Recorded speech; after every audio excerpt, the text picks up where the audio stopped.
नमस्कार, knocking-news.com में आपका स्वागत है। मैं हूं गिरिजेश वशिष्ठ। शुरू करते हैं। खबर है ईरान और पाकिस्तान की खबर। एक दूसरे पर मिसाइल दागे जा रहे हैं। शुरुआत हुई ईरान से, लेकिन शुरुआत ईरान से ऐसे हुई कह सकते हैं क्योंकि ईरान ने आधिकारिक रूप से, वहाँ की सरकार ने मिसाइल छोड़ी, लेकिन हकीकत कुछ और है। हकीकत यह है कि ईरान को इसके लिए उकसाया गया। उकसाने के लिए पाकिस्तान से कुछ मिसाइल ईरान में फेंकी गई। तो ऐसा हो क्यों रहा है? पाकिस्तान ईरान से पंगे क्यों ले रहा है और ईरान पाकिस्तान में मिसाइल क्यों फेंक रहा है? मिसाइल तो ईरान ने सीरिया में भी फेंकी है, और ऐसी वैसी नहीं, लंबी लंबी वाली फेंकी है, ऊंची ऊंची वाली फेंकी है, ऐसी फेंकी है जो कि बहुत ताकतवर मिसाइल है। और इस मिसाइल के छोड़ने के साथ ही दुनिया में लोगों के कान खड़े हो गए। और कान खड़े होने की वजह यह है कि ये मिसाइल कोई साधारण मिसाइल नहीं है। इस मिसाइल का फेंका जाना भी इजराइल के लिए और अमेरिका जैसी पश्चिमी ताकतों के लिए चुनौती है। हल्के में मत लेना। दुनिया हिला दूंगा, मेरा नाम ईरान है। एक बार पाकिस्तान के ऊपर, दोबारा पाकिस्तान के ऊपर, और फिर सीधे सीरिया के ऊपर। सीरिया में कहा जा रहा है कि उसने आईसिस के ठिकानों पर मिसाइल छोड़ी है। अब आईसिस मतलब लोग मुसलमान मानते हैं भारत में, और आईसिस मतलब मुसलमान नहीं होता है। आईसिस मतलब अमेरिका का एक पिट्ठू संगठन होता है, एक ऐसी संस्था होती है जो अमेरिका के लिए आतंकवाद फैला रही है। अमेरिका के लिए आतंकवाद फैला रही है। और इसका जन्म कैसे हुआ था? इसका जन्म हुआ था सद्दाम हुसैन को खत्म कर देने के बाद, जिसको लगता था कि अमेरिका ने इराक के साथ अन्याय किया है, तो अमेरिका के साथ लड़ने के लिए खड़ा हुआ था। और वो आईसिस आज अमेरिका की तरफ से लड़ने के कारण ईरान की मिसाइल झेल रहा है। ये दुनिया है। लोग कहते हैं ना, ये दुनिया है। दुनिया तो दुनिया देख रहे हैं हम, और दुनिया बार बार ये दिखा रही है। तो जब ये सब हो रहा है तो भाई पाकिस्तान, हमारे लिए तो ज़्यादा टेंशन बगल से है कि पाकिस्तान के साथ ईरान का क्यों हो रहा है। तो पहला तो मैंने बताया कि भारत के साथ ईरान की दोस्ती पाकिस्तान को रास नहीं आ रही है। अब पाकिस्तान के एक्सपर्ट कहते हैं कि ईरान तो स्वभाव से ही लड़ाका है। जहाँ क्रांतिकारी सरकार होती है वो हर जगह लड़ती रहती है, चैन से बैठ नहीं सकती, तो ईरान की सरकार लड़ती रहती है। और दूसरा, वो भारत से मिल गई है, भारत के साथ मिलकर हमारी सुरक्षा को कमज़ोर करना चाहती है। ये आरोप उस ईरान पे लग रहा है जो 959 किलोमीटर, करीब 1000 किलोमीटर लंबी सीमा शेयर करता है पाकिस्तान से, और उस सीमा को उसने खुला छोड़ रखा है। पाकिस्तान के लोग कभी भी वहाँ जाते हैं, वहाँ के लोग कभी भी यहाँ आते हैं। पाकिस्तान में बलूचिस्तान के लोग, तो ये जो बलूचिस्तान है, इसके लोग जब यहाँ से वहाँ जाते हैं, वहाँ से यहाँ आते हैं, तो इस पूरे वातावरण के बीच में ईरान को अगर पाकिस्तान पे भरोसा ना होता तो क्या होता। लेकिन पाकिस्तान की अपनी समस्याएं हैं, पहले उनको समझ लेते हैं। पाकिस्तान की समस्या ये है कि वो तीनों चारों तरफ से दुश्मनों से घिरा हुआ है। हमारे बारे में भी कहा जाता है कि हमने दुश्मनियां पाल ली हैं, लेकिन हमारी दुश्मनियां नहीं हैं, हमारे संबंध कमज़ोर हुए हैं, और हमारे जो दोस्त हो सकते थे उनसे किसी हमारे ऐसे संभावित दुश्मन ने दोस्ती कर ली है जो आगे जाके नुकसान पहुंचा सकता है। लेकिन पाकिस्तान में स्थिति दूसरी है। अफगानिस्तान के लोगों को खदेड़कर पाकिस्तान ने अफगानिस्तान वाला फ्रंट खोल के रखा हुआ है। यानी अपने उत्तरी तरफ से अफगानिस्तान के साथ में इतने तनावपूर्ण संबंध हैं कि कभी भी पाकिस्तान के साथ कुछ हो सकता है। भारत के साथ में जो संबंधों का हाल है आपको पता है।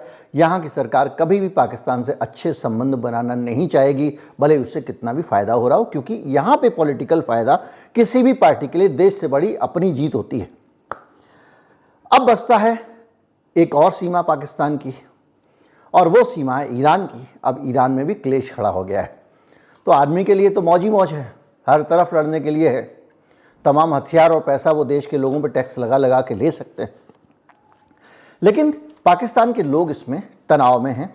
और अगर बलूचिस्तान के हिस्से में, जैसा कि पाकिस्तान आरोप लगाता रहा है कि ईरान अपने लोगों को घुसा देता है और वहाँ आतंकवाद फैलाता है, तो बलूचिस्तान का पाकिस्तान में बने रहना भी अब एक चुनौती बनता जा रहा है पाकिस्तान के लिए, यानी उसको अब अलग से उसके लिए काम करने पड़ेंगे।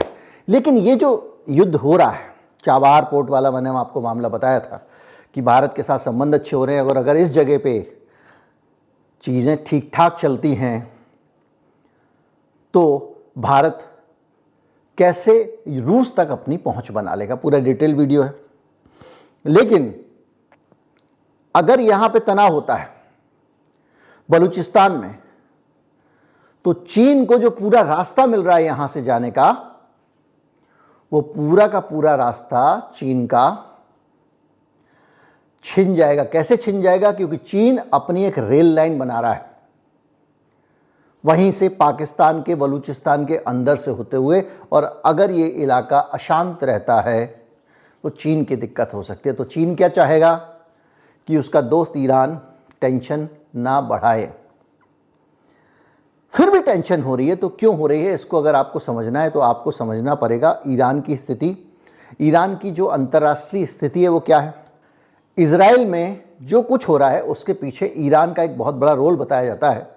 ये भी कहा जाता है कि हमास को ईरान समर्थन करता है, ये भी कहा जाता है कि हिजबुल्लाह को ईरान समर्थन करता है, और ये भी कहा जाता है कि हूती विद्रोहियों के पीछे भी ईरान है और ईरान की मदद है, टेक्नोलॉजी, हथियार हैं, उसके ड्रोन्स भी हैं। अब आप रोचक स्थिति समझिए। गाजा में इजराइल घुसता है, तो इधर दक्षिण की तरफ इजराइल घुस रहा है, दक्षिण पश्चिम की तरफ, और उसके उत्तर में उधर से हिजबुल्लाह सीमा पे आके डट जाता है। फ्रांस जाके समझा रहा है, कभी कोई समझा रहा है, अमेरिका वाले जाके समझा रहे हैं, भाई हिजबुल्लाह जी इस तरफ से छोड़ दो ना इजराइल को, ताकि वो उधर फोकस कर सके। लेकिन हिजबुल्लाह डटा हुआ है। तो क्या हो रहा है कि वेस्ट की इंगेजमेंट है, पश्चिम परेशान है हिजबुल्लाह को संभालने के लिए। गाज़ा में प्रेशर पड़ रहा है इजराइल के ऊपर, और जब इजराइल के ऊपर गाज़ा में प्रेशर बनता है और उस बीच में हूती विद्रोही लगातार इजराइल को नुकसान पहुंचाने के लिए लाल सागर में जो भी स्वेज नहर से आ रहा है उस जहाज़ को नुकसान पहुंचा रहे हैं। हालत यह है कि जब हूती विद्रोहियों को नियंत्रित करने के लिए बाइडन ने अपने विमान वहाँ भेजे हैं, तो वहाँ पर उनके विमानों को मुंह की खानी पड़ी है। मैं आपको बाइडन की प्रेस कॉन्फ्रेंस में क्या बोला है बाइडन ने अपने मुंह से, वो सुनाता हूँ। Speaking after US strikes, mister Biden was asked by reporters in Washington DC, यानी वॉशिंगटन में रिपोर्टर ने सवाल पूछा बाइडन से कि क्या हूती विद्रोहियों पर अमेरिका के जो टारगेट कर रहा है अमेरिका, ये तरीका काम कर रहा है। तो उन्होंने कहा यस वर्किंग, ये कहा। तो फिर रिपोर्टर ने पूछा when you say working are they stopping the Houthis, कि अगर आप कह रहे हैं कि काम कर रहा है तो ये बताइए क्या हूतीज को आप रोक पाए हैं। तो बाइडन ने कहा no. Are they gonna to continue, यानी अब वो आगे चलने वाली स्ट्राइक। उसने जवाब दिया हाँ। अब आप समझिए, तीन तरफ से ईरान, अब पूरा गणित आपको समझ में आएगा, कहानी थोड़ी फैली होगी अभी तक। तीन तरफ से ईरान ने इजराइल को घेरा हुआ है। ईरान मजे में, क्योंकि ईरान कहीं भी डायरेक्ट किसी फाइट में नहीं है, पक्का है। ईरान को उकसाया जा रहा है, ईरान सामने नहीं आ रहा है। ऐसी हालत में अगर पाकिस्तान, जो कि अमेरिका का पिट्ठू है, अमेरिका का चरण चुंबक है, और इसलिए है क्योंकि वो जिस तरह के क्राइसिस में चल रहा है, IMF से लोन वगैरह उसको मिला है, उसमें काफ़ी अमेरिका से उसकी कुछ हुई है।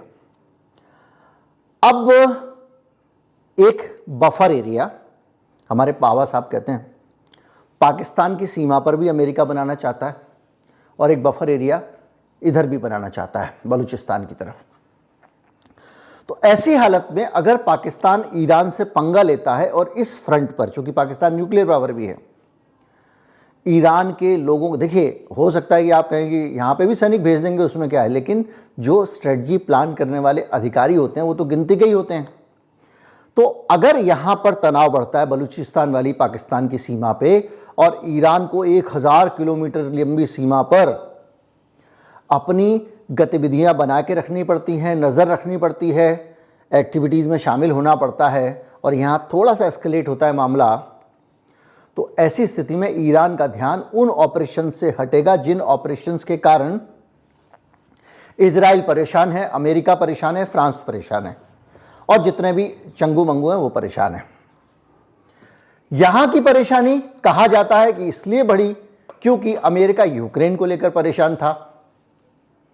नई परेशानी आई तो उसको यूक्रेन को छोड़ देना पड़ा। मैंने आपको बताया था कि किस तरह से यूक्रेन के साथ गद्दारी हुई है। जो अमेरिका यूक्रेन के समर्थन में पूरी दुनिया पे सैंक्शन लगा रहा था, जिसने यूरोप को बहुत महंगा तेल बेचा, उस अमेरिका ने तेल खरीदना शुरू कर दिया है रूस से। भारत पे प्रतिबंध है, 60 बैरल से ऊपर मत खरीद लेना, सब पे प्रतिबंध है और खुद अच्छे दाम में रूस से तेल खरीद रहा है। उसने ऑर्डर किया पिछले साल अक्टूबर में, नवंबर में, आगे का डाटा भी आना बाकी है। इसी तरह से पूरी दुनिया में आग लगाने के बाद, सैंक्शन लगाने के बाद, वेनेजुएला को बर्बाद करने के बाद, अब जब देखा कि उसके सर पे आ रही है तो उसने वेनेजुएला के सैंक्शन ढीले करके उससे भी तेल लेना शुरू कर दिया था। उसके तेल के भंडार चूंकि आधे हो गए हैं। तो ये अमेरिका की नैतिकता है, उसका कोई परमानेंट दुश्मन नहीं, दोस्त नहीं। तो आज की स्थिति में अमेरिका और पाकिस्तान में अगर दोस्ती बहाल हो जाती है तो पाकिस्तान की बल्ले बल्ले है। पाकिस्तान की क्यों बल्ले बल्ले है? क्योंकि पाकिस्तान में फौज की चलती है। फौज की अगर चलेगी तो ऐसी हालत में हथियार, लड़ाई वड़ाई चीज़ें जो हैं वो ज़्यादा खपेंगी और इसके लिए, और दुनिया की कोई भी फौज हो, उस फौज की सबसे ज़्यादा मौज अगर किसी चीज़ से होती है तो वो युद्ध से होती है। उसको, फौज को युद्ध में फ़ायदा होता है, अधिकारियों को फ़ायदा होता है, अफसर डील करते हैं, मोटी मोटी रकम, दलाली, बहुत सारी चीज़ें होती हैं इस बीच में। और वहाँ तो सरकार में ही फौज है। तो फौज तो चाहेगी कि पाकिस्तान के साथ कुछ पंगा हो। और दूसरा सबसे बड़ा फ़ायदा पाकिस्तान को ये है कि जब तक वो MI6 और CIA के साथ में पाकिस्तान की ISI अफ़गानिस्तान के ऑपरेशन में लिप्त थी, पाकिस्तान के पास इतना पैसा आता था कि पाकिस्तान को कभी किल्लत नहीं हुई, उसका काम चलता रहता था। अब उसके पास किल्लत होनी शुरू हो गई है, आप देख रहे हैं। तो जाहिर बात है पाकिस्तान अमेरिका की बात खुशी खुशी मानने को तैयार होगा और ऐसी स्थिति में पाकिस्तान चाहेगा कि वहाँ बलूचिस्तान के बॉर्डर पर कुछ खच्चर पचर होता रहे। बलूचिस्तान वालों को वैसे भी वो अपना नहीं मानता है। बलूचिस्तान के लोग वैसे भी आज़ादी की आवाज़ें उठाते रहते हैं, दूसरी बातें करते रहते हैं। तो युद्ध हुआ, मिसाइल गिरी तो बलूचिस्तान पे गिरेगी।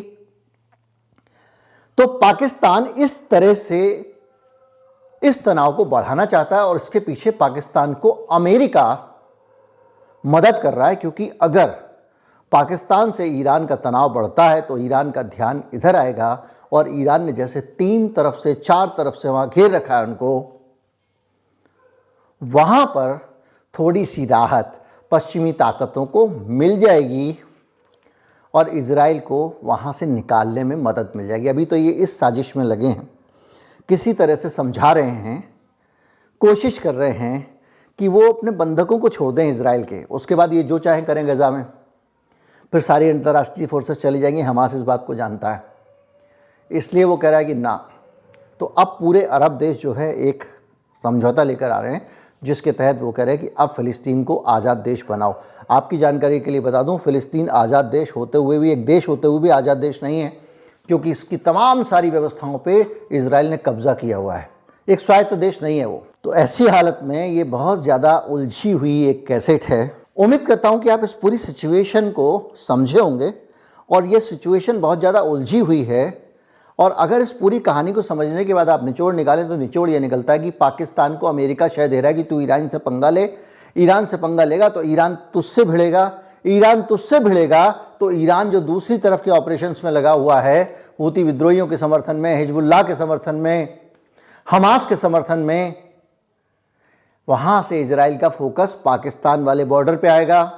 और इससे एक और फ़ायदा भी हो जाएगा कि ईरान जो कॉरिडोर बना रहा है, जो मैंने आपको बताया था, जिसके ज़रिए ईरान के पास में एक बड़ी ताकत आ जाएगी। अगर ट्रांसपोर्टेशन वहाँ से होना शुरू होता है भारत का, रूस के ज़रिए अगर यूरोप तक, उस पर भी लगाम लगेगी, क्योंकि अशांत जगह हो जाएगी और भारत का भी चाबहार पोर्ट वाला जो मामला है वो ठंडे बस्ते में पड़ जाएगा। तो भारत और ईरान दोनों निशाने पे आएंगे। तो पाकिस्तान इसमें खुश है, लेकिन चीन की परेशानी ये है कि उसके बगल में जो ग्वादर पोर्ट है, जिससे चीन सीधे के सीधे महासागर से अपनी रेल लाइन बनाना चाहता है, पाकिस्तान के अंदर से निकलते हुए, बलूचिस्तान के अंदर से निकलते हुए, इस अशांति से वो अटक जाएगी। इसलिए क्या होगा, इस मामले में अमेरिका चाहेगा युद्ध बढ़े और चीन चाहेगा शांति हो। चीन की सुनता है ईरान और पाकिस्तान भी, अमेरिका की ईरान बिल्कुल नहीं सुनता है, अमेरिका की केवल पाकिस्तान सुनता है। तो सारा दारोमदार किसके सर पे आ गया, पाकिस्तान के आ गया। अब ये लड़ाई आगे बढ़ेगी या खत्म होगी, ये कौन तय करेगा, पाकिस्तान करेगा। पाकिस्तान तय किस आधार पर करेगा, उसके देश की जो माली हालत है वो चारों तरफ से घिरा हुआ है, तनावपूर्ण स्थिति में है, तो वो चाहेगा शांति हो जाए। लेकिन वहां बैठी फौज चाहेगी कि जितना युद्ध हो उतना अच्छा है, विदेशों से हथियार मिलेंगे, अमेरिका हमको हथियार देगा, हम ईरान से लड़ रहे हैं, हथियार आएंगे, पैसा आएगा, दूसरी चीज़ें आएंगी, और युद्ध काल में सेना की ताकत वैसे भी बढ़ जाती है, तो पाकिस्तान पे उसका कंट्रोल बढ़ जाएगा। तो ये सारा का सारा मामला इस तरह से उलझा हुआ है। आने वाले दिनों में तस्वीर कुछ साफ होगी कि ये युद्ध आगे बढ़ने वाला है या नहीं बढ़ने वाला। उम्मीद करता हूँ बहुत ज़्यादा जानकारियाँ खचर पचर थी, फिर भी मैं आपको सरल तरीके से समझाने में कामयाब रहूँगा। वीडियो को ज़्यादा से ज़्यादा लोगों तक पहुँचाएं, चैनल को सब्सक्राइब कर लें, और कहानी से इस पूरे मामले को जोड़कर अगर आप देखते हैं तो बताएं कहानी कैसे लगी। नमस्कार, जय हिंद।